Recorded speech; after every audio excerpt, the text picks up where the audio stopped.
দেখো টেক্সটের নাম হচ্ছে ফ্রা, লিপ্পো, লিপ্পি, তাই তো, লিপ্পো লিপ্পি এরকম আর কি। তো ফ্রা মানে বুঝো তো, ফ্রা কি জিনিস? না স্যার। একটু দেখি, হোয়াট ইজ ফ্রা? এটা কি মুদ্রার নাম? হুম, ফ্রাঙ্ক, ওটা তো মুটার নাম হচ্ছে ফ্রাঙ্ক, আর এটা হচ্ছে ফ্রা, তাই তো। ফ্রা শব্দটা এসেছে কোত্থেকে সেটা আমরা একটু দেখি। ফ্রায়ার বুঝো, ফ্রায়ার, ও এখানে তো আসবে না, ফ্রা বলতে অন্য কিছু এসেছে। F R I A R, friar বুঝো? স্যার সন্ন্যাসী। এই দেখো এরকম চার্চের প্রধানত, ঠিক আছে তো, যে প্রিস্টের সাথে দেখো, a member of any certain religious order of men, এটা হচ্ছে প্রিস্ট পর্যায়ের একজন ব্যক্তি, একটা নির্দিষ্ট স্টেপ আছে, ঠিক আছে, স্টেপ বাই স্টেপ বা পদমর্যাদা আছে, তো এদেরকে ফ্রা বলা হয়, ঠিক আছে। এই যে a friar belongs to a religious order, a group within the Catholic church. A friar is similar to a monk, অনেকটা মঙ্কের মতোই, সরাসরি মঙ্ক নয়, মঙ্করা তো তাও হয়তো দেখা যাচ্ছে গাছতলায় যায়, বনে যায়, গিয়ে ধ্যান ট্যান করে, কিন্তু এরা চার্চের মধ্যে থাকে, ঠিক আছে তো, যে ধর্মীয় কাজের সাথে রিলেটেড, রিলিজিয়াস কাজের সাথে রিলেটেড থাকে। তো স্যার এরা কি পোপের সাথে থাকে? পপের সাথে থাকতে পারে, কোনো চার্চের সাথে থাকতে পারে, ঠিক আছে। জি স্যার। মূল কথা হলো ক্যাথলিক চার্চের সাথে রিলেটেড প্রিস্ট বা ক্লার্জি ম্যানদের একটা পদ অবস্থান হচ্ছে ফ্রা, ফ্রায়ার, সেটার সংক্ষেপের রূপ হচ্ছে ফ্রা। তার মেন নাম হচ্ছে লিপ্পোলিপি, ওখান থেকে দেখানো ফ্রা লিপ্পোলিপি বলে, যেমন ডক্টর বলি না আমরা, ডাক্তারের ডক্টরের ডিগ্রি থাকে নাকি, প্রফেসরের প্রফেসর থাকে, এরকম আর কি।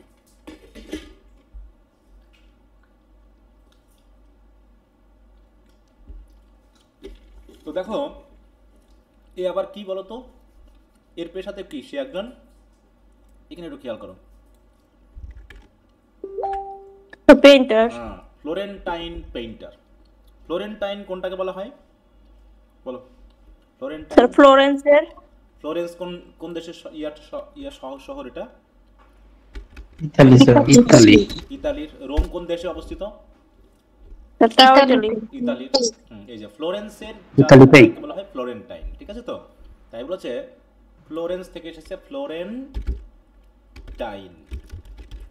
ফ্লোরেন্টাইন, দেখো এই যে রিলেটিং টু ফ্লোরেন্স, তাহলে ফ্লোরেন্সের একজন পেইন্টার হচ্ছে আমাদের ফ্রা। তাহলে আমরা দুইজন পেইন্টারের ইয়া পেলাম, কবিতা পেলাম, তাই না? জি স্যার।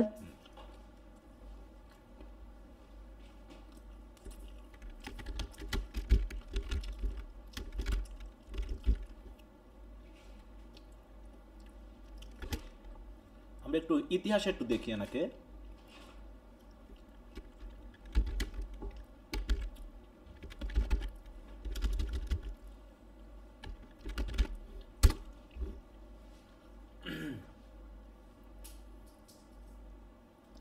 দেখো একটু খেয়াল করো, এর আগে আমরা যেমন অ্যান্ড্রিয়াডিল সার তো বললাম, ওটাও কি একটা কাহিনী না বলো, একটা মানে একটা কোন একজন ব্যক্তি, তাই না? অ্যান্ড্রিয়াডিল সার তো নামে একজন কি পেইন্টার ছিলেন, তার জীবনী নিয়ে এটা করা। এখানেও দেখো, কি দেখতে পাচ্ছ সবাই? জি স্যার। জি স্যার। দেখো ফ্রা লিপোলিপি হচ্ছে 15th century Italian Renaissance painter and Carmelite friar, known for his innovative style and unconventional life, which included a famous scandal involving a nun. ওটা নিয়ে মেনলি এই কাহিনীটা। He was influential master, teaching future artist like Sandro, দেখো Botticelli, and his work was patronised by Medici family. Medici বুঝো কারা ছিল? এর নামটা কখনো শুনছো? কবিতার মধ্যে আসবে আমাদের। মেডিসি হচ্ছে তো এই যে আমাদের আজকে যে ব্যাংকিং সিস্টেম, জানো তো, ব্যাংকিং সিস্টেম যে বর্তমানে আমরা যেটা পাচ্ছি, প্রথম কোন দেশে হয় বলো তো, বলতে পারবা? Sir Italy. জানা নেই। এই মেডিসি ফ্যামিলি প্রথম শুরু করে এই টাকা জমা নেওয়া, তারপরে এটা লোন দেওয়া, এই সিস্টেমটা। ঠিক আছে, দেখি এটা আছে কিনা।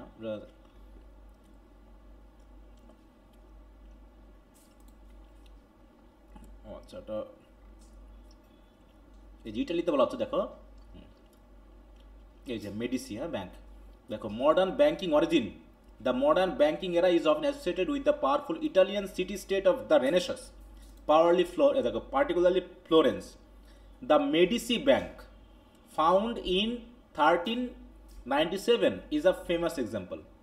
তাহলে এই মেডিসি ব্যাংক চালাতো মেডিসি ফ্যামিলি বলে একটা, মানে একটা পরিবারের লোকেরা, সেই সময় তারা খুব শক্তি। দেখো, the Medici bank was a prominent financial institution founded in 1397 in Florence by the Medici family, ঠিক আছে তো, এবং become one of the most prosperous banks in Europe. এবং মেডিসি ফ্যামিলিটা কি, দেখো এটা হচ্ছে the Medici were a powerful and wealthy Italian banking family that dominated Florence during the Renaissance. আমরা তো রেনেসাসের কথা তো শিখি নাই, রেনেসাস কি জিনিস আমরা এখন হিস্ট্রি পড়ি নাই অবশ্য, হ্যাঁ ওখানে যখন পড়বো তখন বুঝবা, এনাদের নামটা আবার আসবে উল্টা পাল্টে। তা হচ্ছে known for their significant patronage of the art. দেখো এখানে একটু খেয়াল করো, বিশেষ করে তারা খ্যাতি অর্জন করছে কিসের উপরে, known for their significant patronage of the art, education and culture. তার মানে তারা টাকা পয়সা দিয়ে কি করতো, প্যাট্রোনাইজ করতো কাদেরকে, আর্ট, এডুকেশন এবং কালচার।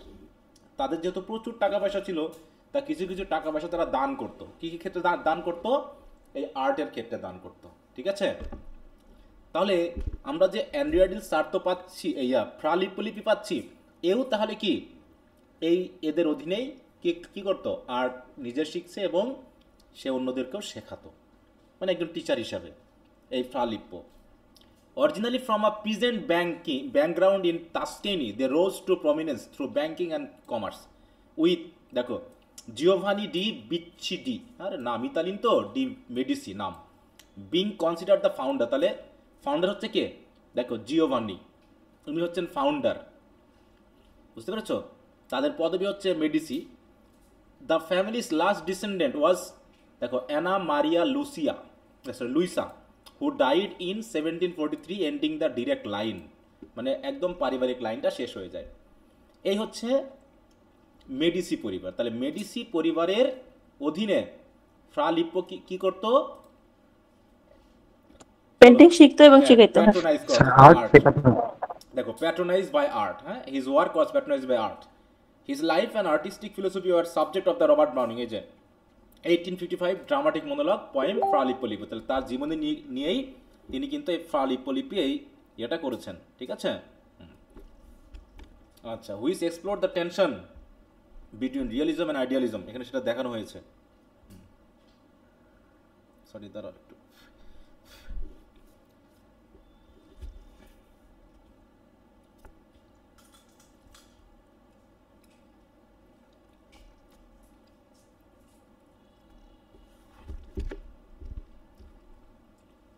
দেখো সে হচ্ছে কি আর্টিস্ট অ্যান্ড প্রিস্ট, একই সাথে সে আর্টিস্ট এবং প্রিস্ট, ওই দিন বলছে না ফ্রা, তাহলে সে একই সাথে কিন্তু আর্টিস্টও আবার প্রিস্টও।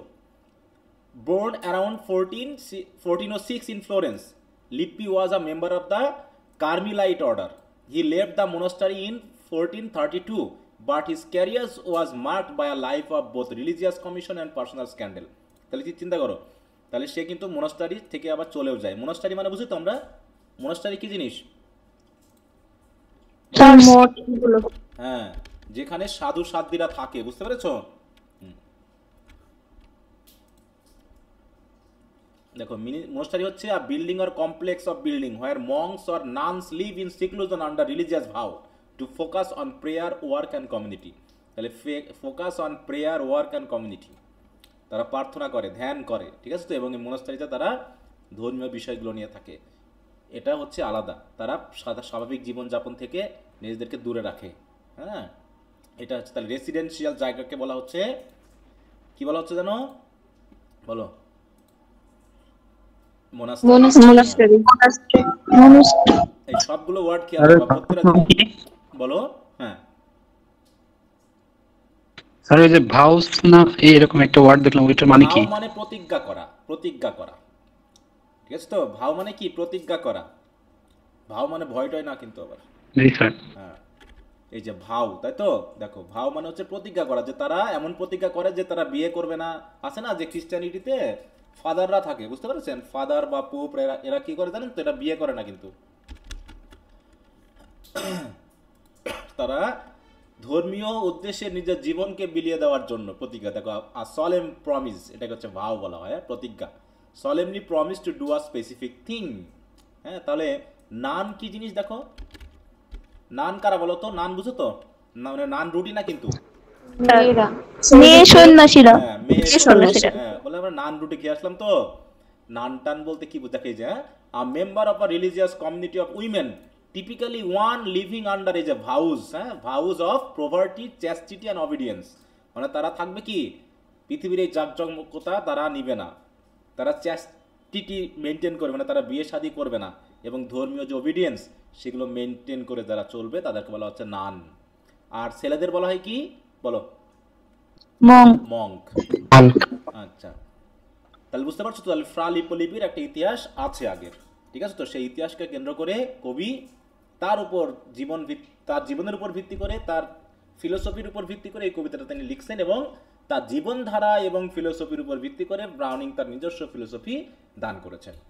এই কবিতাতে আছে মোটামুটি কত লাইন বলো তো? 300 প্রায় প্লাস। 400। প্রায় 400, তাই তো, 400 390 বা কাছাকাছি, কত যেন হ্যাঁ। আমার খেয়াল নাই। তো এখানে এই কবিতাতে 390। মোটামুটি 5টা ভাগ আছে। দেখো লাইন 1 to 80, এখানে কি করা হয়েছে, Fra Lippo caught by the watchman and his comic defence, মানে রাস্তা দিয়ে সে হয়তো একদিন ঘোরাঘুরি করছিল রাতের বেলায়, পাহারাদেররা তাকে ধরে ফেলছে। এখন এই ধরে ফেলার পর সে এখন নিজেকে বাঁচানোর জন্য কি কমনে কথাবার্তা বলতেছে, সেটা হচ্ছে কি প্রথম পার্টে। সেকেন্ড পার্টে হচ্ছে সে বর্ণনা করেছে তার জীবন সম্পর্কে, সেইটা বর্ণনা করতে গিয়ে সে তার চাইল্ডহুডকে বর্ণনা করেছেন। দেখো, his childhood orphaned and taken in by monks, সে ছোটবেলাতে তার বাবা মা মারা যাওয়ার কারণে সে এতিম হয়ে যায়, এতিম হওয়ার কারণে তাকে কোথায় দেওয়া হয়, মংদের কাছে দিয়ে দেওয়া হয়, মনস্টারি। হ্যাঁ মোনাস্টারিতে দিয়ে দেওয়া হয়। তাহলে সে কি নিজের ইচ্ছায়, সে কি জেনে শুনে মোনাস্টারিতে গিয়েছে বলো? না স্যার। না স্যার। সে জেনে শুনে মোনাস্টারিতে যায়নি, তাহলে তার মধ্যে তো রিলিজিয়াস কোনো কমিটমেন্ট থাকতে পারে না।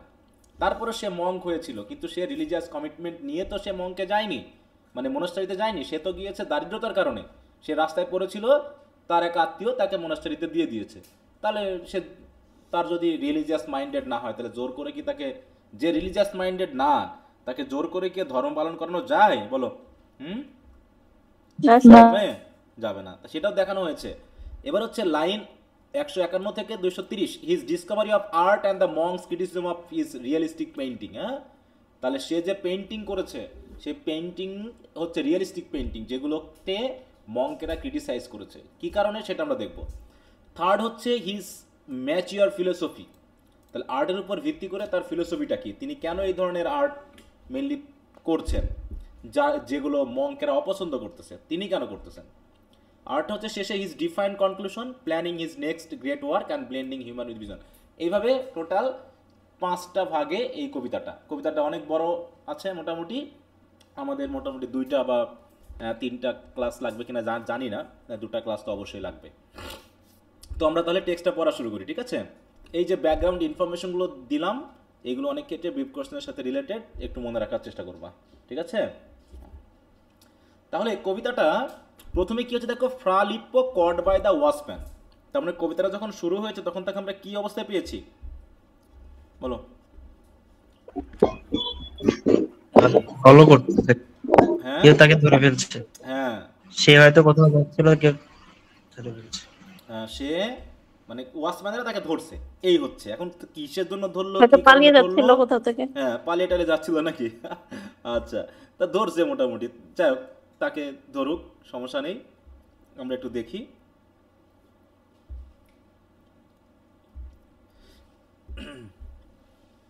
আচ্ছা, প্রথমে বলছে I am poor brother Lippo by your leave. By your leave মানে হচ্ছে তোমাদের, লিভ মানে কি জায়গায় বলো তো, নিজেকে পরিচয় করানোর জন্য সে ওর কাছ থেকে অনুমতি নিচ্ছে। হ্যাঁ, লিভ মানে কি অনুমতি না, অনেক সময় লিভ মানে কি অনুমতি নেওয়া না, বলো তো? লিভ বলতে অনেক সময় অনুমতি নেওয়া জি স্যার ওই যে লিভ অফ অ্যাবসেন্স হ্যাঁ, leave of absence, leave in advance, এরকম আছে না, ছোটবেলায় খুব দরখাস্ত লিখেছি নাকি, লিভ ইন অ্যাডভান্স আর লিভ অফ অ্যাবসেন্স, এই জি স্যার অফ আর ইন নিয়ে সাধ্যের মধ্যে মারামারি হতো, বুঝতে পেরেছো? কোন স্যার বলতে ইন হবে, কোন স্যার বলতে অফ হবে, আসলে কেউ ঠিক মতো ক্লিয়ারলি বুঝতেছে না যে আসলে লিভ ইন অ্যাডভান্স মানে কি আর লিভ অফ অ্যাবসেন্স মানে কি। হ্যাঁ, লিভ অফ অ্যাবসেন্স মানে কি, যে আমি অনুপস্থিত ছিলাম ছুটি না নিয়ে, তাই তো, জ্বর টর এসেছিল, দরখাস্ত আমি দিতে পারিনি, এখন দিব, বুঝতে পারছো? এটা হচ্ছে কি লিভ অফ অ্যাবসেন্স, ঠিক আছে তো, অনুপস্থিতি ছিলাম সেই ক্ষেত্রে আপনার কাছ থেকে একটু। আর লিভ ইন অ্যাডভান্স মানে কি, আগামীতে ছুটি মানে আগে নেওয়া। অগ্রিম ছুটি নিয়ে নেওয়া। তো এই নিয়ে তো মানে খুবই মারামারি হতো, সেটা এখনো মনে পড়ে। তো যাই হোক, তো আমরা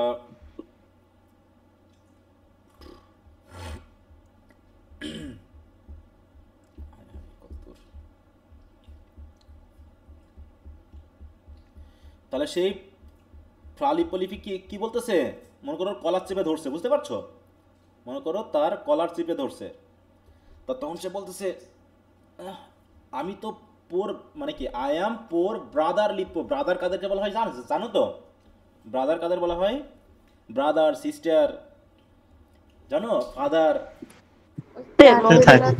হ্যাঁ হ্যাঁ নানদের এবং মংদের। হ্যাঁ, ফাদার বলা হয় যারা হচ্ছে বয়স্ক হয়ে যায় এবং মোটামুটি একটু উপর লেভেলের হয়, তাদেরকে বলা হয় ফাদার। আর যারা ইয়ং নতুন জয়েন করে বা ফাদারদের নিচে যারা থাকে তাদেরকে বলা হয় কি, ব্রাদার। হ্যাঁ, আর সিস্টার। আর যারা মেয়ে হয়, নান হয়, তাদেরকে বলা হয় কি, সিস্টার, সিস্টার। মাদার। হ্যাঁ, বড় হলে মাদার। হ্যাঁ, এটা এখানে আমরা পাবো হচ্ছে যারা বড় তাদেরকে বলা হয় কি, মাদার। হ্যাঁ, এটাই। তাহলে তাই বলছে আমি হচ্ছি কি, বলো, আমি হচ্ছি ব্রাদার লিপো।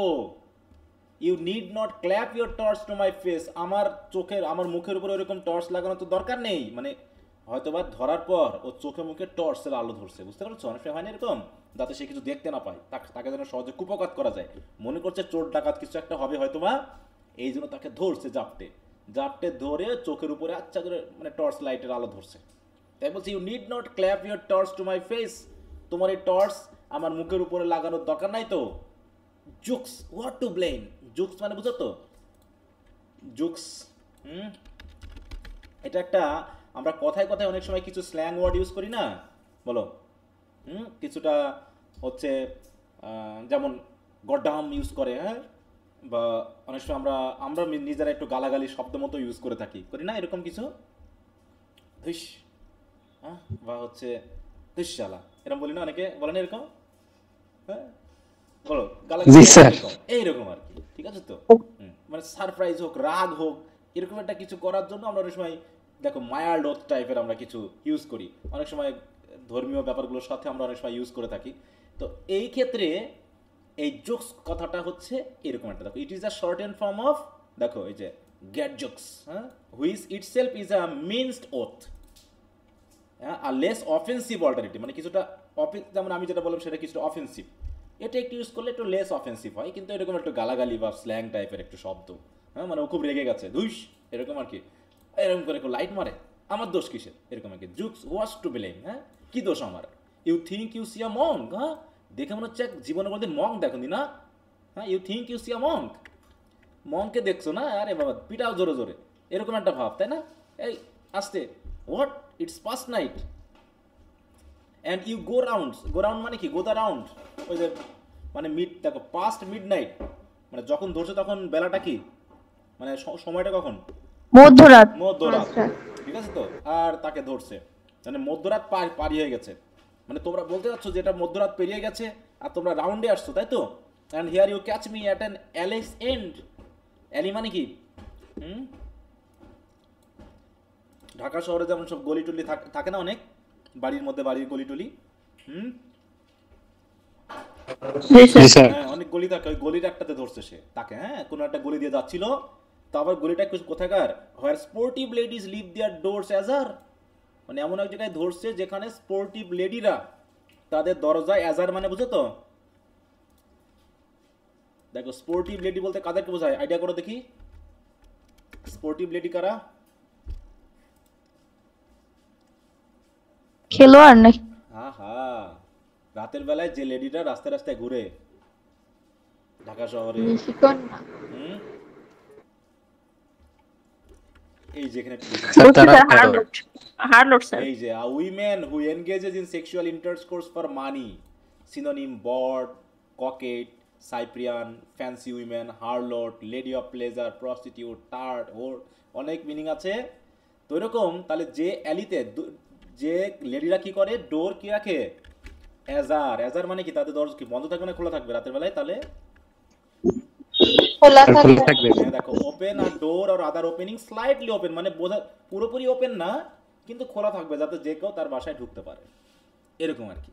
হ্যাঁ, তাই বলতেছে যে তোমরা মনে করছো আমাকে এই জায়গায় ধরছো, তাই না? And here you catch me at an alley's end, আমি একদিকে মঙ্ক, আর এইরকম জায়গায় যদি আমাকে ধরা হয়, হ্যাঁ, হোয়ার স্পোর্টিভ লেডিস লিভ দেয়ার ডোর অ্যাজার্স, হ্যাঁ, ডোরস অ্যাজার মানে দরজা খোলা রাখে, এরকম জায়গায় তোমরা আমাকে ধরছো, তাই না? আরে বাবা, খুব মহামারী কিছু আমি করে ফেলছি, তাই তো? এই জায়গায় ধরা খাওয়ার কারণে।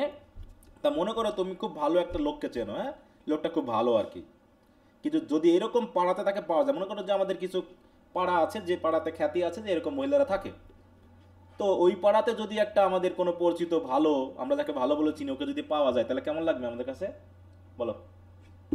তাকে কি আর ভালো মনে হবে? ঘৃণা, হুম, আমরা কি তাকে ভালো তারপর যেটা ভিন্ন মনোভাব আসবে। হ্যাঁ, হ্যাঁ, নিম্ন মনোভাব আসবে যে এই লোক এখানে কেন, এই লোক এখানে কি কি করে। তো এখানেও ঠিক ওইটাই ঘটেছে। তা সে বলছে যে তোমরা আমাকে ধরছো এই জায়গায়, এই জন্য তোমরা আমাকে ব্লেম করতেছো, কিন্তু কিসের ব্লেম, আমি কি করেছি? বলছে দ্য কারমাইন্স মাই ক্লয়েস্টার। কারমাইন তো আমরা পড়লাম, ওই যে কার্মেলাইট পড়লাম না কিছুক্ষণ আগে, হুম, যে যেখানে থেকে সে কি করতো, ওই যে আর্ট করতো, তাই না? দেখি এখানে আবার অন্য কিছু আসতে পারে।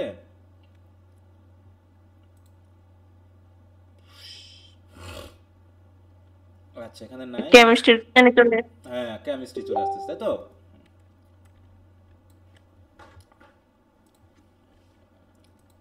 দেখো, ফ্রালিপ্পোর জায়গায় আমরা পেয়েছিলাম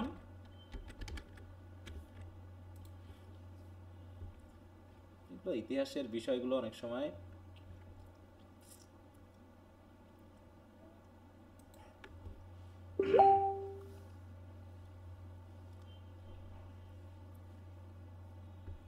এই যে কার্মিলাইট, ঠিক আছে না, এই যে কার্মিলাইট কনভেন্ট, এটা একটা জায়গা নাম, আমরা একটু দেখি, ওটাকে কারমাইন বলা হচ্ছে সংক্ষেপে। দেখো, the order of the brothers of the blessed virgin Mary of Mount Carmel, ঠিক আছে, এটা হচ্ছে কি known as Carmelites or sometimes by synecdoche, known simply as Carmel, is a mendicant order in the Catholic church for both ইত্যাদি ইত্যাদি। তারপরে ওখানে ওটা থাকে। তাই বলছি কি, দেখো, দ্য কারমাইন্স মাই ক্লয়েস্টার, ওই কারমাইনটা হচ্ছে কি আমার ক্লয়েস্টার। ক্লয়েস্টার মানে বুঝি, দেখো অনেক ওয়ার্ডের ব্যাপার আছে যেগুলো, ক্লয়েস্টার মানে হচ্ছে সাধুদের থাকার জায়গা নাকি, এই যে a covered walk in a convent, monastery, college or cathedral, typically with a colonnade open to a quadrangle on one side।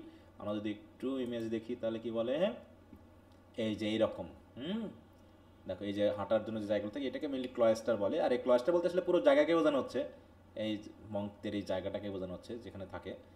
যেমন তোমরা কেউ নওগাঁর আছো বা জয়পুরহাটের আছো, ওখানে যে তোমার ইয়া আছে, ওই যে কি জানো,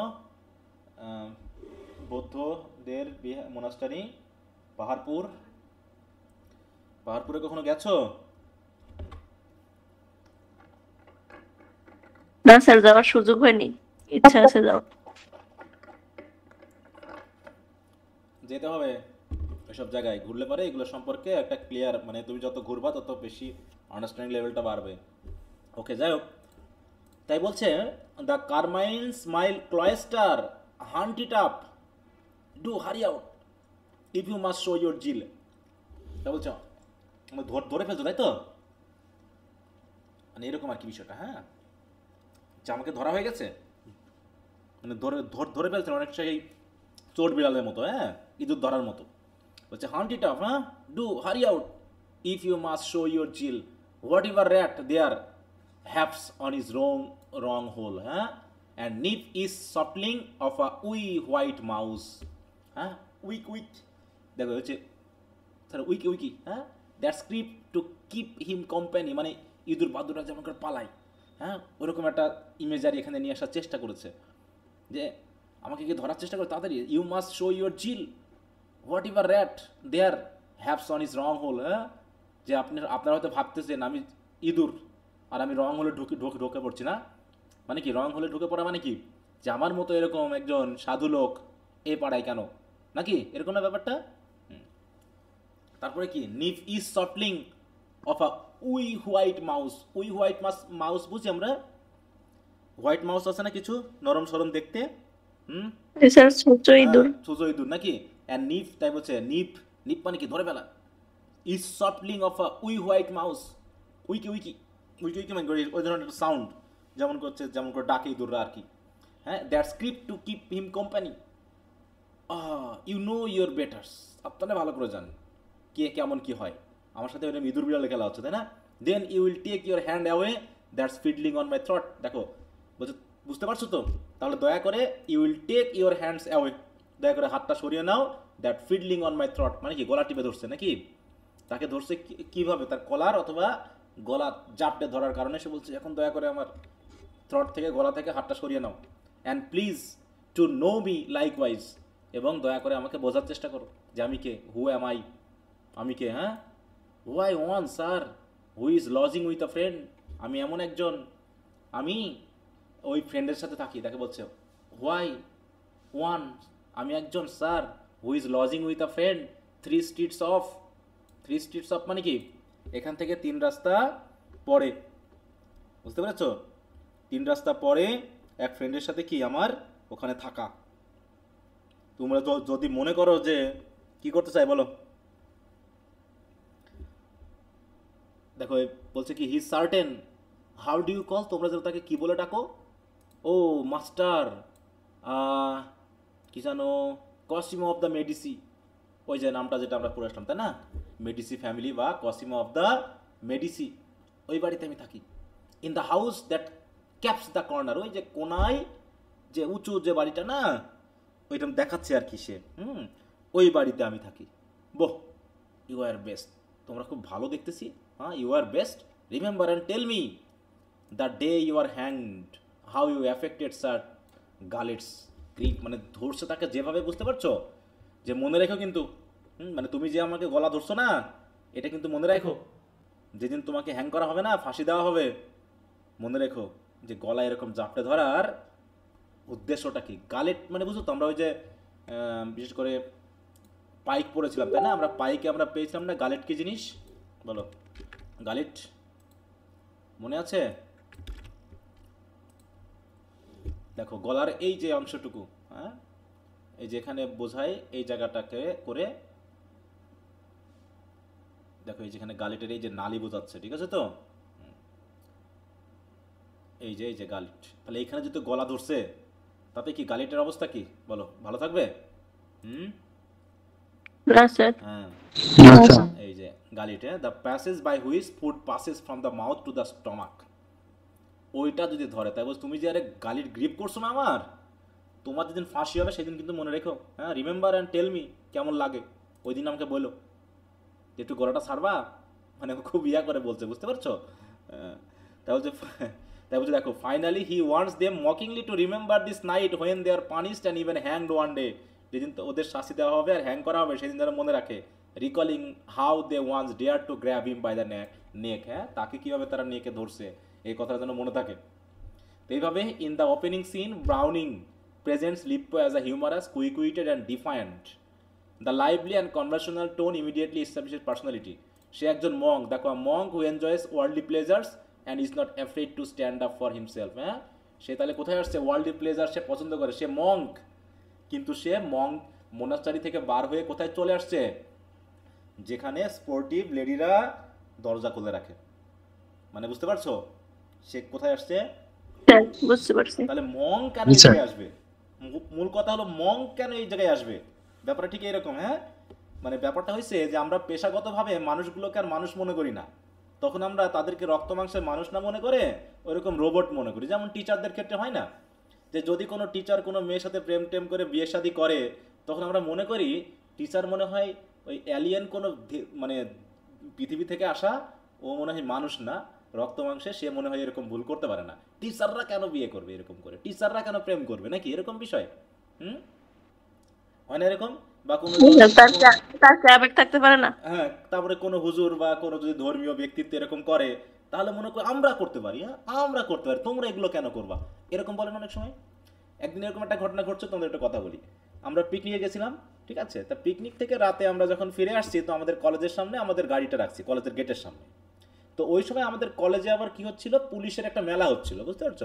আমাদের ফিল্ড আছে, ওই ফিল্ডে পুলিশদের একটা মেলার আয়োজন করা হয়েছে। তো ওখানে পুলিশরা আসা যাওয়া করতেছে, আর ওই সময় আমরা মেলা থেকে ফিরে এসে রাতের বেলায় গেটের সামনে আমাদের গাড়ি রাখছি। আমাদের কলেজ, আমরা গেটের সামনে গাড়ি রাখবো রাখবো না বলো? আমাদের অধিকার নেই? হ্যাঁ, অবশ্যই। এখন আমরা রাখছি, এখন পুলিশদের হচ্ছে রাগ, এইখানে কেন গাড়ি রাখছে, এই কারা গাড়ি রাখছে। আমরা বলতেছি যে আমরা রাখতেছি, তারপরেও এই আপনারা রাখবেন কেন, এই জায়গায় কাদের অনুমতিতে রাখছেন? আমরা বলছি আমাদের কলেজে আমরা কার অনুমতিতে রাখবো? তো আমরা একটু রাগারাগি শুরু করছি তখন পুলিশটা বলতেছে, এই আপনারা টিচার মানুষ এরকম করে কথা বলেন কেন? দেখেন, হ্যাঁ, ওরা যা খুশি তাই গালাগালি করতেছে, এবার আমরা যখন একটু যে চিৎকার করা শুরু করছি, ওরা বলছে আপনারা টিচার মানুষ এরকম করে কথা বলেন কেন? আমি বলছি ওই তো টিচার মানুষ বলে আমরা আর কিছু বলতে পারবো না, আপনারা যা খুশি গালাগালি করবেন আমরা প্রতিবাদ করতে পারবো না, তাই তো?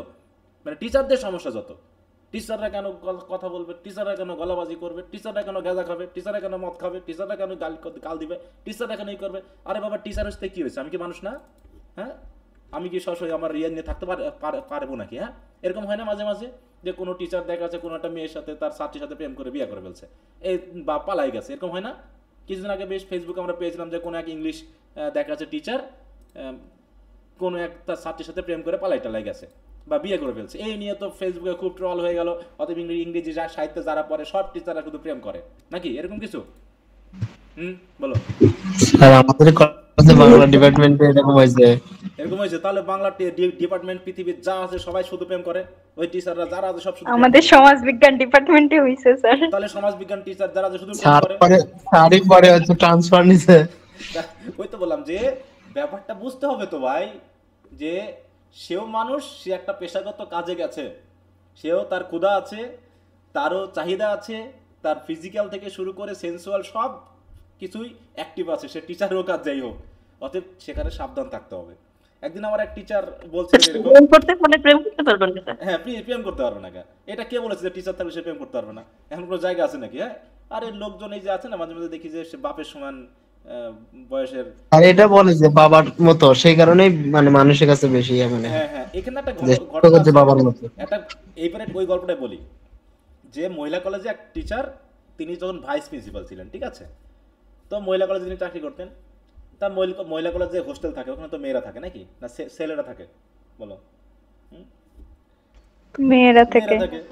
এখন ঘটনা হয়েছে কি, মানে মনে রাখতে হবে যে প্রথমত টিচার সে একজন মানুষ, এটা কিন্তু মনে রাখতে হবে। তা একদিন হয়েছে কি, স্যার বলতেছে যে দেখো কি দুর্ভোগ আমাদের হয় মাঝে মাঝে মহিলা কলেজে চাকরি করতে গিয়ে। তো একটা মেয়ে মনে করো গোসল করতেছিল ওই সময়, মনে করো যে হঠাৎ করে পানি ইয়ে হয়ে গেছে, মানে পানি নাই, বুঝতে পেরেছো? পানি নাই। এখন সে মেয়েটা করছে কি, যেহেতু পানি চলে গেছে, সে করছে কি ওই অবস্থায়, মানে কোনো রকম কাপড় হয়তো হালকা করে তার শরীরে জড়ায় সে চলে আসছে কোথায়, প্রিন্সিপাল স্যারের রুমে অভিযোগ দিতে, বুঝতে পারছো? মানে সে ভালো মতো আসেনি, একটু অন্যরকম অবস্থাতে সে চলে আসছে কোথায়, ভাইস প্রিন্সিপাল স্যারের রুমে।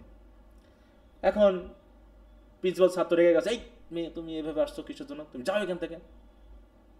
এখন সে মেয়ে কি সেন্সে গেছে বলো?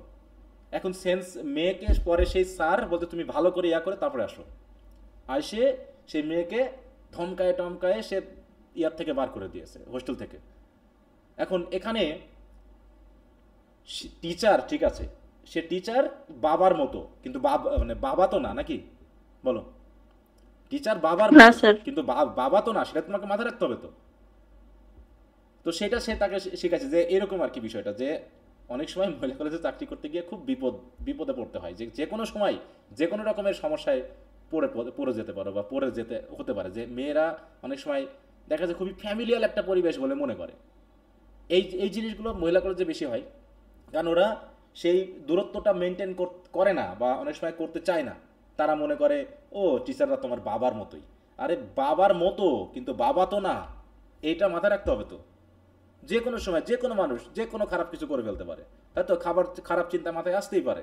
অতএব এই ক্ষেত্রে সাবধান থাকতে হবে। তো ওই যে বললাম যে আমরা যখন মনে করি যে আরে বাবা এ তো মঙ্ক, এ তো খারাপ কিছু করতে পারে না, এর দ্বারা হতে পারে না, এরকম অনেক কিছু মনে করে তাকে ধরছে, এই জায়গায় গলা টিপচে ধরছে, হ্যাঁ, যে তুমি এই জায়গায় আসো, তারা তোমার আজকে 14 গোষ্ঠী উদ্ধার করে ছাড়তেছে, হ্যাঁ তুমি বেটা সাধু, তুমি এখানে আসছো, হ্যাঁ, এইরকম আর কি। বুঝতে সে পেরেছো? তো ইচ্ছাকৃত মঙ্ক না, তারা তো জোর করে মঙ্ক হ্যাঁ, বানানো হয়েছে। ওইটাই তো সে বলবে যে মঙ্ক হতে হলে তো হওয়ানোর, তার সাথে ইচ্ছা করে আসতে হবে তো। এরকম ধর্ম চেঞ্জ করে না অনেক সময় ধর্ম চেঞ্জ করে না মানুষ, বলো। দেখা যাচ্ছে একটা ছেলে আর একটা মেয়েকে প্রেম করে, দুজন দুই ধর্মের, এখন বিয়ের জন্য ছেলেটা হয় মুসলিম হয়েছে নাই খ্রিস্টান হয়েছে নাই ধর্ম চেঞ্জ করেছে। সে কি ধর্ম চেঞ্জ করলো কি ধর্ম জেনে, বলো? হুম, সে কি না, ধর্ম তার জেনে আবেগে। করেছে? সে আবেগে চেঞ্জ করেছে। সে এক মেয়েকে বা ছেলেকে বিয়ে করে বলে সে ধর্ম চেঞ্জ করেছে। ওই দিয়ে তো ধর্মের সে অপমান করলো, আরো যে ধর্ম ত্যাগ করলো তাকে অপমান করলো, যে ধর্মে আসলো সেটাকে অপমান করলো। এ দিয়ে তো তার ধর্মের কোনো লাভ হয়নি, বরং সে সেন্সুয়াল আবেগ বা ফিলিং দিয়ে সে ধর্ম চেঞ্জ করে ওখানে এসেছে। এ দিয়ে ধর্মের কোনো লাভ হয়নি, বরং এখানে ক্ষতি হবে ভবিষ্যতে। ঠিক আছে, যখন মারামারি হবে, গন্ডগোল হবে, তখন হয়তো ভুল করে বলেও বসতে পারে যে তোমার কাজে আমি ধর্ম চেঞ্জ করলাম তোমার জন্য, তুমি জানো, হ্যাঁ, এরকম আর কি শেষে বলতে পারে। তখন বলবে, তখন তোমার অপমানিত হবা, তোমার অপমান বোধ আসবে। তো যাই হোক, তো সেটাই বলতাম যে এই সেন্সটা কিন্তু বুঝতে হবে এই জায়গায়, যে কেন এই কবিতাটা কিভাবে লেখা হয়েছে, শুধু একটা গল্প না। ওকে, তারপরে কি কি বলছে দেখো, যে but you sir it concerns you that your names pick up a manner not discredit you. হ্যাঁ, মানে হয়তো ওরা কয়েকজন ছিল, হ্যাঁ ওরা কয়েকজন ছিল, তাদের মধ্যে যে তার গলা টিপে ধরছে তাকে বলতেছে সে, but you sir it concerns you, মানে তোমাকে দেখে একটু কনসার্ন লাগতেছে দ্যাট ইউর নেভস মানে বুঝো তো, what is the meaning of knave? Knave মানে হচ্ছে তার বুদ্ধিজ্ঞান একটু কম, দুর্বল, মানে এতটা এখনো পাকা হয়নি। ঠিক আছে, তো দেখো এই যে উচ্চারণ হচ্ছে কি KNAV নাকি, হ্যাঁ দেখো বোকা টাইপের। এখানে নেভ বলতে আমরা বুঝবো হচ্ছে একটু কম বোঝে, কম জানে, এরকম কিছুতে। এখানে আবার স্কাউন্ডারেল ডিসিটফুল এটা বলা হয়েছে, ওটাও আসতে পারে এই ক্ষেত্রে। আসে যাও,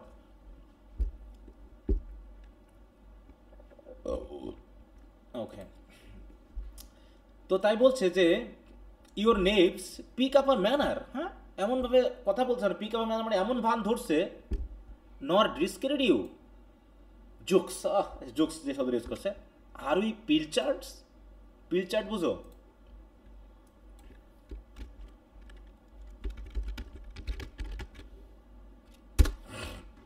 পিলচার্ট মানে হচ্ছে, এটা তো না মিনিং,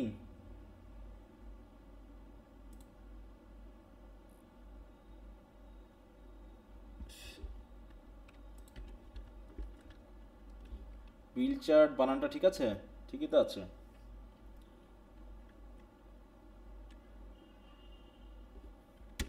দেখি একটু ম্যান ট্যান দিয়ে দেখায়।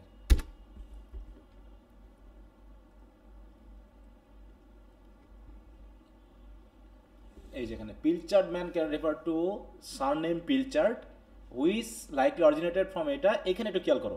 এটা প্রথমত কি অর্থ ইউজ করা হতো, অল্টারনেটিভলি এটা একটা স্ল্যাং যার নাম হচ্ছে pilcher, was used as a term for a thief. Pilcher মানে কি তাহলে বলো? পিলচার মানে Thief. থিপ, চোর। Specially one who stole handkerchief or more broadly a contemptible person. হ্যাঁ, হু স্টোল হ্যাঙ্কারচিপ, হ্যাঙ্কারচিপ মানে কি? রুমাল। হ্যাঁ, হ্যাঁ। তো আমরা ছিসকে চোর বুঝি, আমরা ছিসকে চোর বুঝি, ব্যাপারটা ঠিক ওই রকম। হ্যাঁ, এটা এক ধরনের থিপস ল্যাঙ্গুয়েজ, যে হচ্ছে হু স্টিলস, দেখো পকেটে হ্যাঙ্কারচিপ, ঠিক আছে, পকেটে সিয়ে থাকে ওগুলো চুরি করে। তো এই হচ্ছে, তাই বলছে আমাকে কি পিলচার্ট মনে হয়েছে? দেখো বলছে কি, are we pilchards that they sweep the streets and count fair price what comes into their net. হ্যাঁ, অতএব তারা যেন রাস্তা ঝেঁটিয়ে বেড়ায়, তাই না? They sweep the street and count fair price what comes into their net. অতএব তারা ওই রাস্তা ঝাঁট দেওয়ার মতো করে সব ধরে বেড়ায়, আর তাদের নেটের ভিতরে যা আসে অমনি তাদেরকে কি মনে হয়, যে তোমরা তাদের জন্য ফেয়ার প্রাইস তোমরা ধরো, হ্যাঁ, মানে খুব ভালো কিছু করছো, খুব ভালো কিছু হয়েছে, তাই না, এরকম মনে হচ্ছে। মানে মূল কর্তা বলতে চাচ্ছে যে আমাকে এরকম চোর চোর মনে হচ্ছে, যে আমাকে চোর ধরে ফেলছো। He is a Judas. দেখো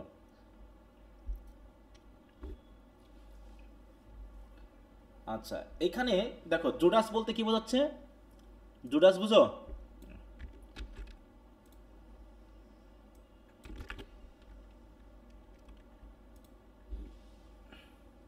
দেখো জুডাস হচ্ছে বিশ্বাসঘাতক ব্যক্তিকে বোঝায়, বিশেষ করে জিজাস ক্রাইস্টকে যে ধরিয়ে দিয়েছিল, বুঝতে পেরেছো? মনে করা হয় যে জুডাস ছিলেন হচ্ছে জিজাস ক্রাইস্টের একজন ডিসাইপল, আর সে কি করেছিল, জিজাস ক্রাইস্টের সাথে চিটিং করে সে কি করলো, তাকে ধরিয়ে দিল তার শত্রুদের হাতে, বুঝতে পেরেছো?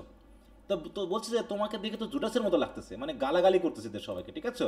তাহলে প্রথমত হলো এখানে পিলচার্ট বলতে চোর, বা এখানে যে মাস্কও বোঝাতে পারছে, দেখো আরই পিলচার্ট এখানে মাস্কও বোঝাচ্ছেন। That they sweep the street, মানে ওই মাছ ধরে, নেট দিয়ে যখন মাছ ধরে না, হ্যাঁ এটা মাছের সাথে যাবে, যে নেট দিয়ে যখন মাছ ধরে তখন যা নেটে আসে তাই তারা বিক্রি করে দেয় নাকি, ছোট বড় যা মাছ আসে তাই। তখন আরেকজনকে দেখেই বলতেছে he is Judas to a little, বলছে অনেক, sorry title, that man is, হ্যাঁ তোমাদের মধ্যে এই লোকটাকে দেখতে অনেকটা জুডাসের মতো লাগতেছে, বুঝতে পেরেছো? জাস্ট সাচ আ ফেস, আরে ফেসটা একদম জুডাসের মতো, হ্যাঁ। Why sir you make amends, তুমি যা করছো না এর জন্য কিন্তু কি করতে হবে, মেক অ্যামেন্ড করা মানে কি ক্ষতিপূরণ করা নাকি, এর জন্য কিন্তু তোমাকে পস্তাতে হবে, হ্যাঁ। কি হলো, কার ইনমুট করা বলো, তাই বলছে why sir you make amends, মানে কি আফসোস করতে হবে, কারণ তুমি যা আমার সাথে করছো না এর জন্য কিন্তু তোমাকে পস্তাতে হবে, তোমাকে এর ক্ষতিপূরণ করতে হবে, এরকম আর কি ব্যাপারটা। তো দয়া করে আমাকে ছাড়ো, Lord I am not hungry, হ্যাঁ। কেউ কিছু বলতে চাচ্ছ নাকি বলো তো? আই এম নট অ্যাংরি, আমি হাংরি কেন, কেউ কিছু বলতে চাচ্ছ? ফুয়াদ নামে একজনের আনমিউট করা। আচ্ছা একটু মিউট রাখো। তা হচ্ছে bid your hand dogs go drink out their quarter florin to the health of the munificent house that harbors me, বলছে পারলে তোমার ওই হ্যাং ডগসগুলোকে যেতে বলো, মানে সে ডগ ইত্যাদি বলে গালাগালি করতেছে, যে বলছে Lord I am not angry, হ্যাঁ এরকম আর কি, যে আমাকে কি অ্যাংরি লাগছে না, আমি কিন্তু অলরেডি, আমি এখনো কিন্তু অ্যাংরি হই নাই, ঠিক আছে? তো যদি অ্যাংরি হই তাহলে কিন্তু খবর আছে।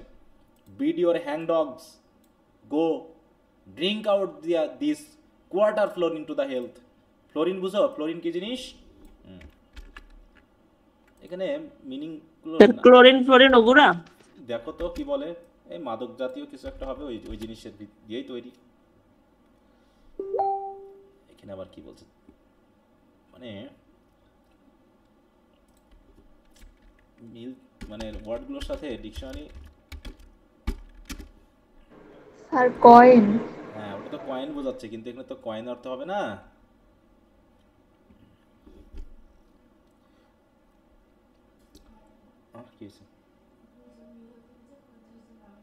কিসে পাগল ছাগলের দেশে।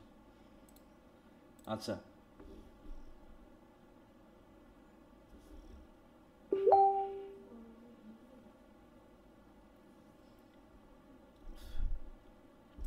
আচ্ছা, তো কোথায় ছিলাম আমরা? এখানে বলছে bid your hangdogs go and drink out this quarter florin, হ্যাঁ এখানে অবশ্য বোঝাচ্ছে, মুদ্রাকে বোঝাচ্ছে quarter florin to the help, মানে এটা এই টাকাটা নিয়ে যাও, মানে অফার করছে সে, হ্যাঁ। Drink out this quarter florin to the help out of the municipal house that harbours me, হ্যাঁ ওই যে বাড়িতে আমি থাকি ওই বাড়িতে ওখানে নিয়ে যাও, নিয়ে গিয়ে তাকে একটু ড্রিঙ্ক, মানে ওই ড্রিঙ্কের কথাই বলছে, drink out to this fluorine, এই ফ্লোরিন ব্যবহার করে, মানে এই টাকাটা ইউজ করে তাকে গিয়ে বলো ড্রিঙ্ক করতে একটু, ঠিক আছে তো, যে বাড়িতে আমি থাকি বা যে বাড়ি আমাকে পরিচালনা করে। And many more beside lads, more beside, এবং সাথে তোমার অনেকেই থাকবে এরকম, বুঝতে পেরেছো? সবাই যখন একসাথে থাকবে না খুব মজা হবে, এগিয়ে যাও, মানে সে কি করার চেষ্টা করছে বলো তোদেরকে? দেওয়ার চেষ্টা করি। হ্যাঁ, একটু ঘুষ দেওয়ার চেষ্টা করতেছে নাকি? হ্যাঁ, তাই বলছে that harbours me and many more beside lads, lad বলে সম্বোধন করতে হচ্ছে, more beside and all come square again, all is come square again, I would like his face. দিয়ে আরেকজনকে দিকে তাকিয়ে বলতেছে, হ্যাঁ, মানে সে হয়তো অনেকজন গার্ড আছে, তাদের ভিতরে একজন একজন করে সম্বোধন করতেছে সবাইকে। বলছে I would like his face, বলছে তার ফেসটা আমার খুব পছন্দ হয়েছে। His elbowing on his comrade in the door with the pike and lantern. হ্যাঁ, এলবোয়িং মানে কি, ওই যে কোনো ইয়া করে বসে আছে, ঠিক আছে? তো কারণ মানে সে তো একজন পেইন্টার, তাই বলছে I would like his face, বিশেষ করে his elbowing on his comrade in the door with the pike and lantern for the slave that holds. বলছে তাকে কেমন লাগছে, তাকে একটা জিনিস বুঝতে হবে, সে কি একজন পেইন্টার কিন্তু, হ্যাঁ, এবং সে প্রধানত চার্চের যে পেইন্টিংগুলো সেগুলো করে থাকে। আমরা গতদিন দেখলাম রে অ্যান্ডিয়ার স্বার্থ পড়তে গিয়ে যে পেইন্টিং ওইরকম, তার ধর্মীয় ব্যাপারগুলো কেন আসছে, কারণ ওইগুলোতে শুধু পেইন্ট করে। চার্চে দেখবা যে জিজাস, ম্যারি, জুডাস ইত্যাদির ইমেজ কিন্তু আমরা পাই, সেই ইমেজগুলো কিন্তু এই পেইন্টারদের কাছ থেকে আসা। তারা প্রথমে বাইবেল টাইবেল পড়েছে, পড়ার পর ওই অ্যাবস্ট্রাক্ট ইমেজগুলোকে তারা দেওয়ালে এক ধরনের কনক্রিট ইমেজ দেওয়ার চেষ্টা করেছে। তো বিভিন্ন ছবি টবি যেগুলো পাওয়া যায়, তৎকালীন সময় তো আর ক্যামেরা ছিল না। আমরা যে তোমাদের এই যে যখন আমরা সার্চ দিই দেখি যে প্লেটো, সক্রেটিস, অ্যারিস্টটল, এদের আমরা অনেক সময় কি দেখতে পাই বলো তো? আবক্ষ যে মূর্তি দেখতে পাই, তাই না? স্ট্যাচু বানানো আছে। হ্যাঁ, তাহলে ওই যে স্ট্যাচুগুলো ওগুলো কারা বানিয়েছে বলো? ওই যুগের আর্টিস্টরা। হ্যাঁ, ওই ওই কেউ স্কাল্পচাররা বানিয়েছে, কেউ ছবিগুলো পেন্টাররা বানিয়েছে। যেমন হচ্ছে আমরা পড়বো হচ্ছে, দেখো দ্য লাস্ট সাপার বলে একটা ইমেজ আমরা পড়বো সেকেন্ড মানে ইয়াতে তোমাদের উইলিয়াম ব্লেক পড়াতে গিয়ে, ওগুলো কিন্তু দেখা যাচ্ছে লিওনার্দো দা ভিঞ্চি আঁকছে, তাই না? এগুলো বিভিন্ন সময় তারা নিজের ইমেজ মানে নিজের ফেস বা নিজের চিন্তার ভিতর থেকে বিভিন্ন ইমেজ তারা আঁকার চেষ্টা করছে। তো এখানে আরেকজনকে দিকে তাকিয়ে বলতেছে তোমাকে দেখতে অনেকটা ওই যে with the pike and lantern, অনেকটা ওই যে তারা তোমার ইয়া ধরে হচ্ছে তোমার কি বলবো, তৎকালীন সময় স্লেভেরা, ঠিক আছে? তো স্লেভরা দেখবা যে একটা কি করে, একটা লাঠি আর একটা ওই কি বলে হারিকেন, হ্যাঁ, হারিকেন নিয়ে তারা দরজার সামনে অনেক সময় দাঁড়িয়ে থাকতো, ঠিক আছে? তো মানে হাত দিয়ে, মাজায় হাত দিয়ে বা কোমরে হাত দিয়ে তারা হতে পাহারা দেওয়া, হ্যাঁ, লন্ঠন যেটা বলা হয়। তো ওইরকম ভাবে তোমাকে তাই বলছে তোমাকে দেখতে ওরকমটা লাগতেছে। ফর দ্য স্লেভ, ঠিক ওই স্লেভের মতো লাগতেছে, that holds John Baptist head are dangled by the hair with one hand. হ্যাঁ, বলছে লুক ইউ নাও, তাকাও তাকাও তাকাও, মানে এরকম যে তুমি তাকাও তাকাও, তোমাকে ওরকম লাগছে। অ্যাজ উড সে সো, হ্যাঁ, অ্যাজ হু শুড সে, মানে এরকম। তাহলে জন ব্যাপটিস্টের দেখো এখানে আর একটা ইমেজ আসলো, রেফারেন্স আসলো, আমরা যদি একটু দেখি। জন দ্য ব্যাপটিস্ট, হ্যাঁ, খ্রিস্টিয়ান রিলিজিয়ন মতে যে তিনি এই যে ক্রিশ্চিয়ানিটিতে বিশ্বাস করা হয় ব্যাপটিজমে, ঠিক আছে? তো ব্যাপটাইজড বা ব্যাপটিস্ট বলে আমরা নাম শুনেছি না ফার্স্ট ইয়ারে, ওই যে তোমার হ্যাঁ, ওই যে কি নামটা কি ছিল জানো? মার্টিন লুথার কিং জুনিয়র, তাই না? সে মার্টিন লুথার কিং একজন ব্যাপটিস্ট বিশ্বাসী ছিলেন। তো ব্যাপটিস্ট হচ্ছে এই এনাকে মনে করা হয় জন দ্য ব্যাপটিস্ট। ইনি কি করছেন, তৎকালীন সময়ে যারা হচ্ছে ওই ইয়া ছিল মানে মূর্তি পূজারী ছিল বা হচ্ছে বিভিন্ন গড গডেসে বিশ্বাস করতো, তাদেরকে একেশ্বরবাদী ধর্মে ফেরানোর জন্য, ঈশ্বরের বা আল্লাহর নাম প্রচার করার ক্ষেত্রে তিনি কি করতেন, যে যারা ওই একেশ্বরবাদী ঈশ্বরে বিশ্বাস করতেন তাদেরকেই তিনি তৎকালীন সময় জর্ডান রিভার আছে, জর্ডান রিভার বুঝি আমরা, একটা জর্ডান রিভার আছে, ওই রিভারে তাদেরকে কি করতেন, ওই ডুবিয়ে 3 বার ডুবিয়ে পরিষ্কার হয়েছে বলে একটা সিম্বল হিসাবে ব্যবহার করে তাদেরকে ধর্মান্তরিত করতেন, ঠিক আছে? তো এইটা হচ্ছে ব্যাপটিস্ট, ব্যাপটাইজ বলা হয়। পানিতে গোসলের মাধ্যমে একজনকে পরিশুদ্ধ করার সিম্বলাইজের মাধ্যমে তাকে ধর্মান্তরিত করা, যে সে এখন মন ফিরিয়েছে, সে এখন পরিষ্কার পরিচ্ছন্ন হয়েছে, আগের পাপ টাপ সব ঝেড়ে ফেলেছে, এখন সে নতুন মানুষ হিসেবে এসেছে। তা এই হচ্ছে জন ব্যাপটিস্ট ছিলেন, তিনি ব্যাপটাইজ করাতেন। তো এ আবার একটু যেহেতু ধার্মিক ছিলেন, হ্যাঁ বলো। এর কি মনোসিস্টেমে বিশ্বাস করে? বলো বলো। এরা কি মনোথিজিয়ামে বিশ্বাস করে নাকি? এরা তো অনেক অনেক আগের, তোমাদের এই যে পরে বিশ্বাসটা এসেছে তখন কি এই বিশ্বাসটা ছিল বলো? এনার কথা যখন আমি না। বলতেছি তখন কি ইসলাম ধর্ম এভাবে এসেছিল? না স্যার, হ্যাঁ তবে মনোথিজিয়ামে তারা তো বিশ্বাস করতো। হ্যাঁ, এটাই মনোথেইজমেই তো একেশ্বরবাদী বিশ্বাস যারা করতো তাদেরকে তো মনোথেইজম বলা হয়, তাই না? হুম। জি স্যার। মনোথেইজম কোনটা? কোন কোন ধর্ম বলো? এখানে মনোথেইজম কোন কোন ধর্ম? ইসলাম আর খ্রিস্টান। না, মুসলিম খ্রিস্টান। হ্যাঁ, ইহুদি, ক্রিশ্চিয়ানিটি, ইসলাম, তাই তো? এই ধর্মগুলোর লাইনে। জি স্যার। হ্যাঁ, তো তৎকালীন সময়ে রাজা ছিল বলা হচ্ছে হেরোদ। হেরোদ বলে একজন রাজা ছিলেন ওই সময়, ঠিক আছে? তো তো হেরোদ আবার তার মানে কি বলবো ভাইয়ের বউয়ের সাথে একটা অবৈধ সম্পর্ক থাকার কারণে এ আবার প্রতিবাদ করে, ঠিক আছে? তো সেই সময়ের রাজার তো তখন একটা গল্প আছে, অত গল্প আমি আর বলতে চাচ্ছি না। তো হেরোদ অর্ডার করলো যে এই জন দ্য ব্যাপটিস্টের মাথা কেটে, ঠিক আছে, মাথা কেটে তার ওই মানে কি কে কে বলবো যার সাথে সে প্রেম করতেছে তার মেয়েকে অফার করতে হবে, মানে দিতে হবে, বুঝতে পেরেছো? তো শেষে ওই কাটা হয়, জন দ্য ব্যাপটিস্টের মাথাটা কাটা হয়, ঠিক আছে? তো দেখো আম,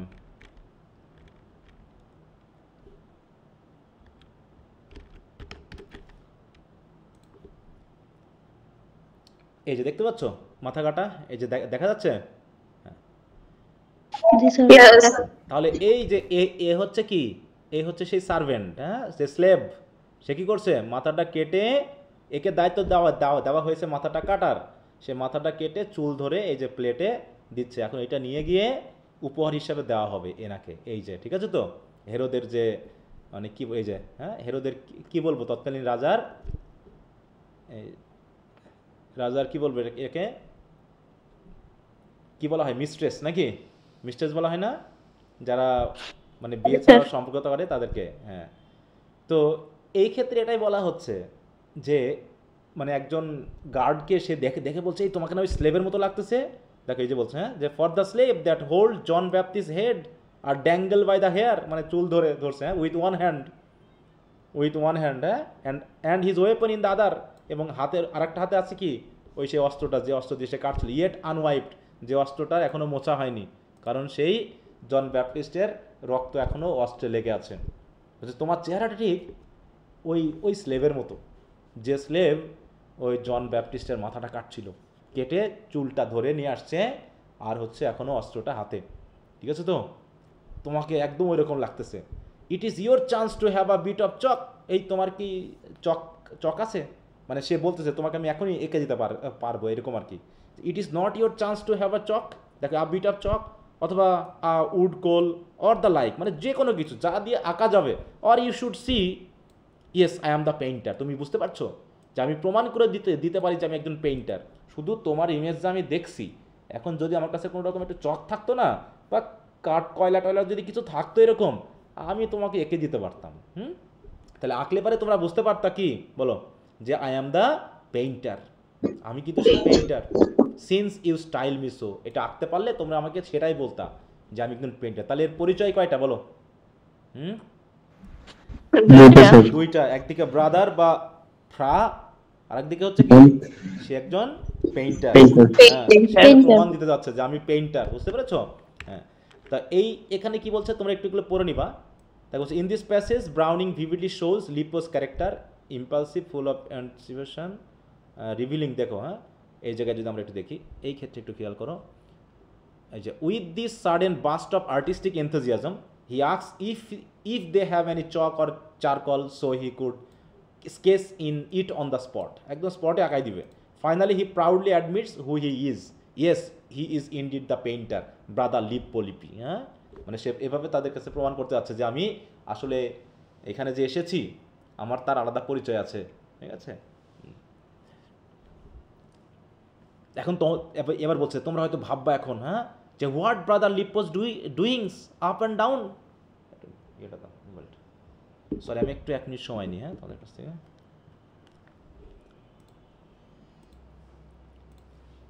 শুনতে পাচ্ছ আমাকে? জি স্যার। জি স্যার।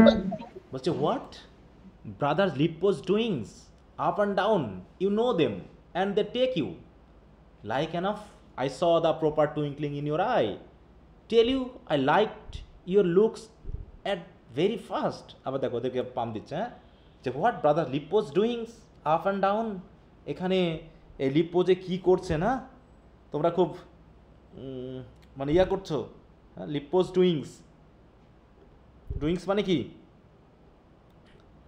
এই যে আমার যে কাজ, তাই তো আমি যে ছবি আঁকি, আমি যে এই you know them and they take you, হ্যাঁ, অ্যান্ড দে টেক ইউ মানে কি, কথা চিন্তা করো যে তোমরা কি বুঝতে পেরেছো, তোমরা কি আমার আমার কাজগুলো তোমরা যদি জানো না তোমরাও গ্রহণ করবে, এরকম আর কি। হ্যাঁ, আচ্ছা, what brother Lippo's doings up and down you know them and take and they take you like enough, হ্যাঁ, পছন্দ করবে। I saw the proper twinkling in your eye. Wow, তোমার চোখটা না আমি খুব মানে তোমার চোখের যে টুইঙ্কলিং, একদম প্রপার টুইঙ্কলিং, হ্যাঁ, I saw the proper twinkling in your eye. আমি বলছি তোমাকে, হ্যাঁ, tell you I like your looks at very fast. আমি বলছি তোমাকে যে তোমার চোখের তাকানোর দৃষ্টিটা আমি না খুব পছন্দ করেছি। চলো আমরা বসে পড়ি, হ্যাঁ, let sit and set things straight now, hip to horns. হ্যাঁ, বলছে কি চলো বসে আমরা কি করি বলো, আমরা একটু পাশাপাশি বসে আমরা ঠিক করে লই নাকি, আমরা আমাদের মতো করে একটু মানে সমঝোতায় আসি। হ্যাঁ, let sit and set things straight now, hip to horns, here springs come and the nights one makes up bands to roam the town and sing out carnival. হ্যাঁ, বলছে এই যে দেখো না, হেয়ার স্প্রিংস কাম, যখন বসন্ত আসে, the nights one makes up bands, আর রাতের বেলায় অনেকে মিলে ব্যান্ড করা মানে কি বলো, ব্যান্ড মানে কি একজন না অনেকজন বোঝায়, অনেকজন একসাথে অনেকজন। হ্যাঁ, দলবদ্ধভাবে কি করে সারা শহরে ঘুরে বেড়ায়, সিং আউট কার্নিভাল, হ্যাঁ, উৎসবের মতো করে তারা গান করে বেড়ায়। অ্যান্ড আই হ্যাভ, তাহলে এই সবাই তো এরকমটা করে না, তাহলে সবাই এরকম করে কেন, তারাও তো রাতে জাগে না, তারা তো সারা রাত দলে দলে ঘুরে বেড়ায়, হ্যাঁ, পুরো শহর ঘুরে বেড়ায়, কই তখন তো তাদেরকে ধরো না। আর আমার ক্ষেত্রে কেমন হয়েছে, যে I have bin 3 weeks shut within my mu মানে হচ্ছে আমার রুম বা আমার কক্ষ বা আমার বাড়ি, আমার বাড়িতে আমি 3 সপ্তাহ আটকে ছিলাম। দেখো, আই হ্যাভ বিন 3 weeks। এখন তো নাই বসন্ত, নেই বসন্ত, আসলে তো মানুষজন ঘুরে বেড়ায়, বসন্তের ছোঁয়া লেগে মানুষজন কত আবেগে কত আনন্দ করে বেড়ায়। আর আমার ক্ষেত্রে কি ঘটনা ঘটছে, I have bin 3 weeks shut within my mu মানে হচ্ছে বললাম কি, ওই বাসা বোঝায়, তাই তো, তার যে ঘর বা যেখানে সে কাজ করে সেইটাকে বোঝাচ্ছে। ওখানে আমি 3 সপ্তাহ আটকে আছি, কি করছি, a painting for the great man. হ্যাঁ, ওই গ্রেট ম্যানদের পেইন্ট করতেছি, saints and saints and saints again. হ্যাঁ, আমি শুধু কাদের পেইন্ট করতেছি বলো, আমি ছবি আঁকতেছি কাদের, সব সেইন্টদের, saints and saints and saints again. I could not paint all night, সারা রাত কি পেইন্ট করা যায়, হ্যাঁ, উফ, এরকম উফ, সারা রাত কি পেইন্ট করা যায়। তাই আমি করলাম কি, I Lin out of the window for fresh air. তখন আমি জানালা দিয়ে একটু ফ্রেশ এয়ারের জন্য বাইরের দিকে একটু তাকালাম, একটু কাত হইলাম। তখনই দেয়ার came a hurry of feet and little feet. হ্যাঁ, তখন অসংখ্য মানুষের পায়ের আওয়াজ শুনলাম, ছোট ছোট পায়ের অসংখ্য মানুষের আওয়াজ শুনলাম বা মানুষকে যেতে দেখলাম। আর সুইপ অফ লিউড স্ট্রিং মানে হচ্ছে ফ্লুইড, হচ্ছে গান বাজানো, loves and whips of song. হ্যাঁ, কেউ বাঁশি বাজাতে যাচ্ছে, কেউ হাসতে যাচ্ছে, কেউ অনেকে গান করতে যাচ্ছে, ঠিক আছে। এবং গানটা কি সেরা বলছে দেখো, flower of the bloom take away love and our is a tomb, flower the quince I let Lisa go and what a good in life since, flower of the thyme and so on.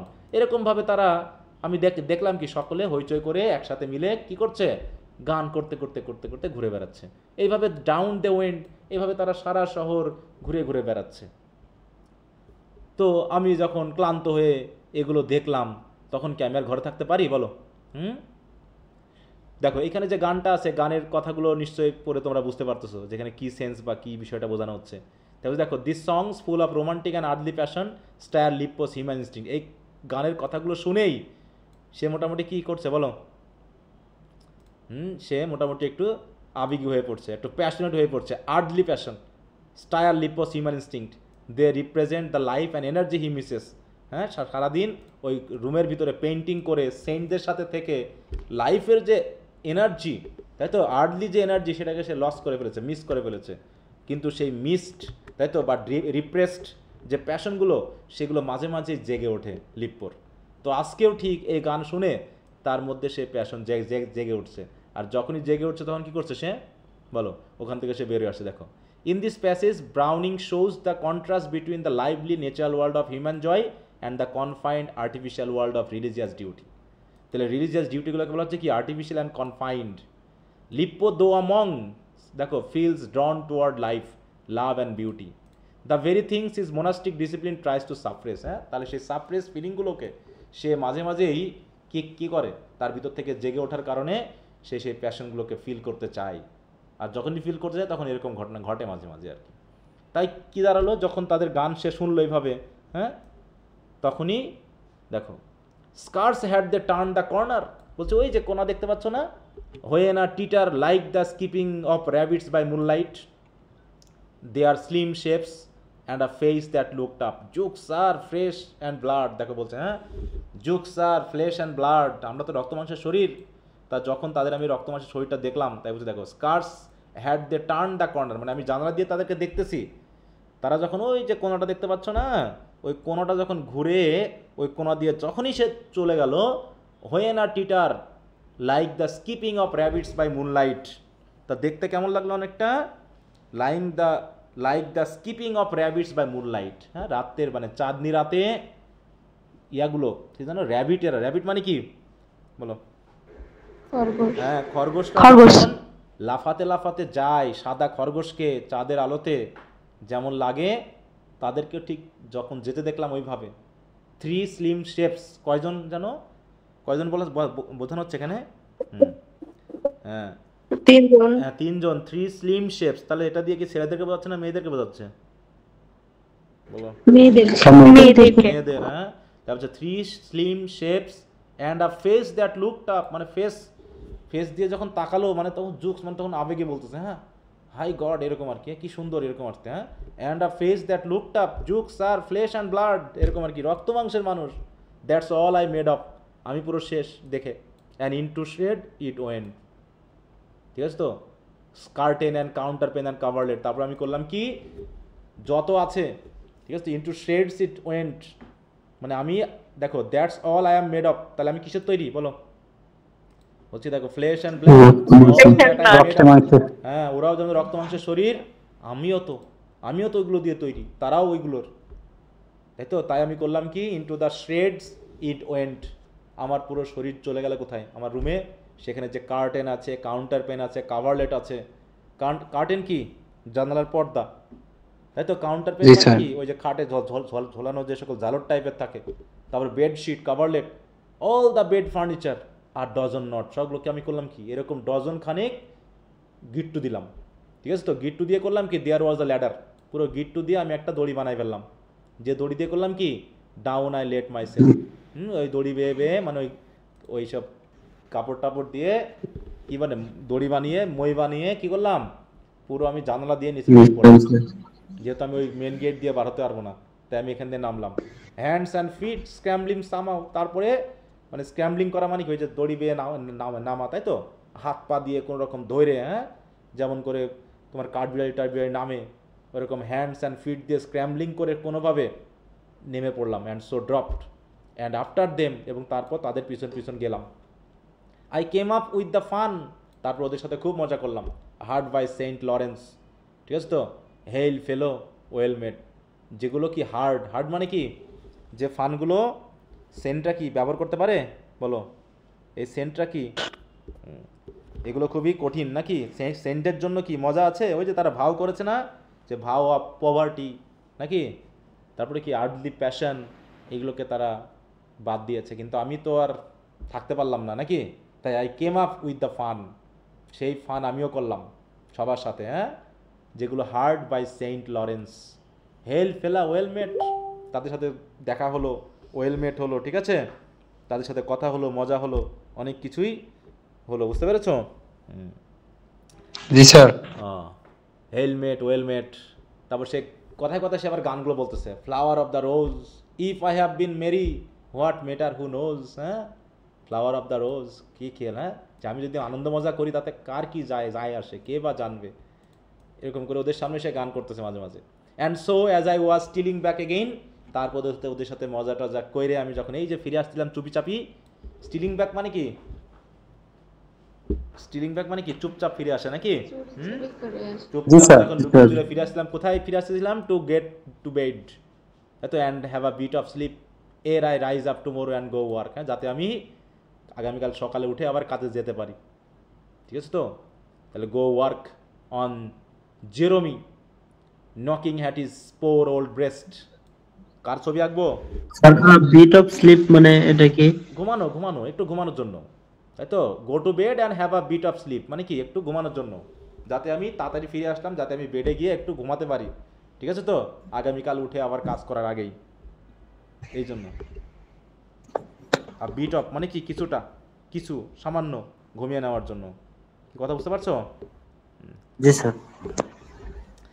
তাই এরকম ফিরে আসতেছিলাম, এবং কি আঁকবো, আমার কাজ হবে কি আগামীকালের, and go work on Jerome, জেরোমির ছবি হবে, সেটা কিসের ছবি, knocking at his poor old breast, Jerome যে কি করবে, তার বুকের উপরে নকিং করবে, আঘাত করবে, with his great round stone to subdue the flash,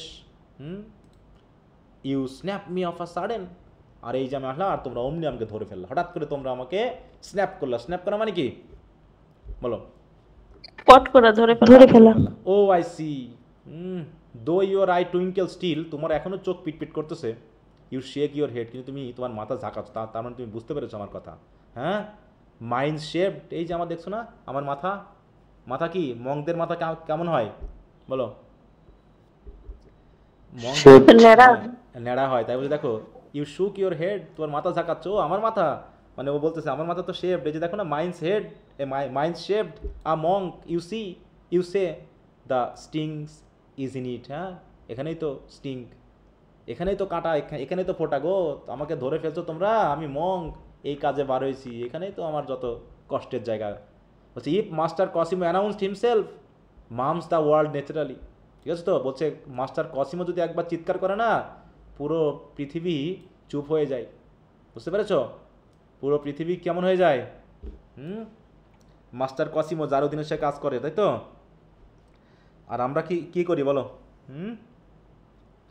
আর একবার বাটা মঙ্ক, আর একবার কোনো মঙ্ক যদি কিছু বলে, কি ছাড়বে সবাই, কে বলো, একজন পুলিশ কিছু বললে মানুষজন হয়েই করবে, আর একজন টিচার কিছু বললে মানুষজন পিটাবে, এরকম না ব্যাপারটা, কথা সেটাই বোঝাতে যাচ্ছে, যে বাটা মঙ্ক, ওকে বাদ দাও, come what am I a beast for, তাই তো, আমাকে কি পশু টশু মনে হচ্ছে, খারাপ কিছু মনে হচ্ছে, টেল আস নাও, বলো না, হ্যাঁ, আমাকে কি এরকম কিছু মনে হচ্ছে, তাই বলে দেখো এই জায়গায়, হ্যাঁ, যে but because he is a Monk it's become a scandal, হ্যাঁ, তাহলে আমি তো মঙ্ক, আমার কিছু হওয়া মানে কি পুরো স্ক্যান্ডেল হয়ে যাবে।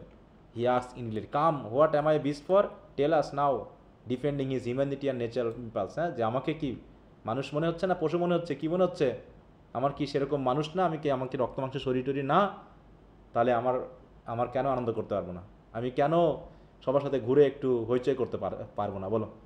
In this passage Browning captures Lippo's humorous self justification and the poem's central tension, that struggle between the body and spirit, art and religion, human pleasure and moral restraint.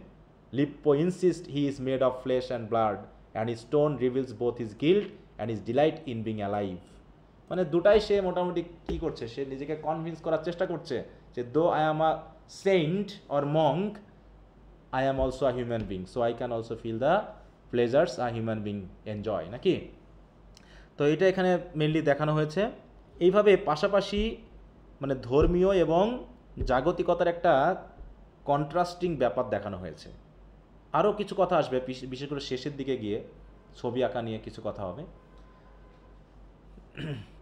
তো এই পর্যন্ত আপাতত থাকলো, আমরা এটা পড়লাম, আগামী দিন আমরা আর একটু বেশি করে দেখার চেষ্টা করব, একটু বাদ সাদ দিয়েও আগাবো। প্রথম দিকে একটু এরকমটা হলো, পরে আমরা কিছু বাদ দিয়ে যাব, দ্রুত চেষ্টা করব, মোটামুটি 2-3টা ক্লাস লাগবে। তা কি কিছু বোঝা টোঝা গেল এই পর্যন্ত? জি স্যার। তাহলে তোমরা আবার একটু পড়ে নিবা, শীটটা দেখে দেখে তোমাদের বইয়ের যে ইয়ে আছে সেগুলো দেখে একটু পড়ে নিবা যদি পারো।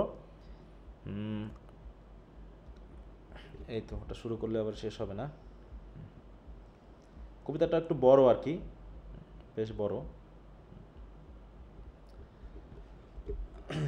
আচ্ছা বাকিগুলো কি পড়াশোনা হচ্ছে তো তোমার নাকি? বলো। স্যার আপনি যে শীট গুলো আগে দিছিলেন কোশ্চেন, ওগুলো কিছু কিছু পরে আবার হচ্ছে আপনি মডিফাই করে দিচ্ছেন, আগের গুলো বাদ দিয়ে কি পরে গুলো আবার ওগুলো পড়বো? কারণ আগেরগুলো তো আপডেট করা হয়নি, এই যে পোয়েট্রি বিশেষ করে ওগুলো তো আপডেট করে দিচ্ছি, আর যেগুলো অলরেডি আপডেট করা আছে সেগুলো তো আছেই। যেগুলো আপডেট আগে যেগুলো পড়ে ফেলছি ওগুলো কি আবার নতুন করে আবার যেগুলো আপডেট করছেন ওগুলো কি আবার পড়তে হবে আলাদা করে? হ্যাঁ 2023 সালে তো আগে মুখস্থ করতে বলেনি স্যার, আগে বলছে খালি লেখার ধরনটা দেখতে, পরে স্যার মডিফাই করে। তোমাদের তো মুখস্থ, আমি যে কোশ্চেনগুলো আগে দিয়েছিলাম তাই না, এখন যেগুলো 2000 আমি মডিফাই করছি কোনগুলো, যেগুলো 2023 সালে চলে আসছে ওগুলো বাদ দিয়ে দিচ্ছি, ওগুলো বাদ দিয়ে দিচ্ছি, ঠিক আছে। আর যখন বাদ দিচ্ছি তখন কোশ্চেনের আনসারগুলো আর একটু মডিফাই করে দিচ্ছি, সেটা তোমরা ওই একই জিনিস আছে ঘুরে ফিরে একটু দেখে নেওয়ার চেষ্টা করবা, ঠিক আছে। কারণ একটা কোশ্চেন একবার পড়লে যতই মডিফিকেশন করি তার বাইরে কি আসবে বলো, তথ্যগুলো কি বাইরে আসবে? ওই একই জিনিস আসবে। হ্যাঁ তবে উত্তরগুলো তোমরা যেহেতু খুব বড় বড় করো তো ওই জন্য একটু ছোট করে দিচ্ছি আর কি।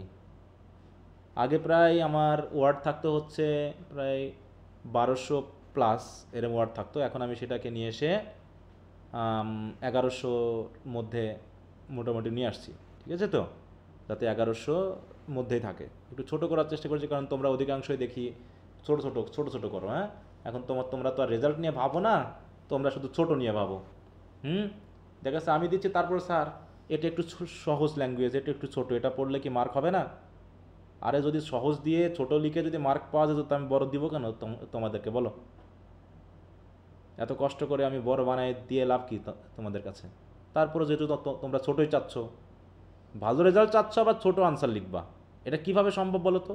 ঠিক ব্যাপারটা হচ্ছে আমরা মরতে চাই না কিন্তু স্বর্গ চাই, নাকি এরকম ব্যাপারটা? যে তুমি বড় উত্তর লিখবে না ছোট উত্তর লিখবে, আবার স্যার আমি কিভাবে ভালো রেজাল্ট করবো? বলছে স্যার কতটুকু লিখলে ভালো রেজাল্ট হয়? আরে বাবা আমি তো উত্তর লিখে দিয়েছি ভালো রেজাল্ট করার জন্য, যে এই পরিমাণ লিখলে পারে তুমি একটা ভালো রেজাল্ট করবা, আমি তো লিখেই দিয়েছি।